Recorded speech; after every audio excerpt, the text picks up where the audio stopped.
Бүгінгі тақырыбымыз мешіт әдебіне арналып отыр.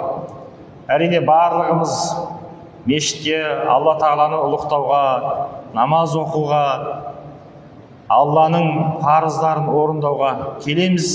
Десек те, мешітте бұл қоғамдық орын болғандықтан, бір өзіміз ғана құлшылық жасамайтын болғандықтан, жамағатпен құлшылық жасайтын болғандықтан, мешіттің белгілі әдептері бар. Мынау тәрбиесіз берілген білім адамзаттың қас жауы дейді. Жалпы білімнің мақсаты бұл адамды тәрбиелеу. Ал енді құлшылықтың төресі бұл көркем мінезділік деп айтамыз, әдептілік дейміз. Намаз оқып жүріп, жаман сөз айтудан тыйылмасақ, намаз оқуға мешітке келе тұрып, жанымыздағы құлшылық жасап жатқан бауырымызға, жамағатқа кедергі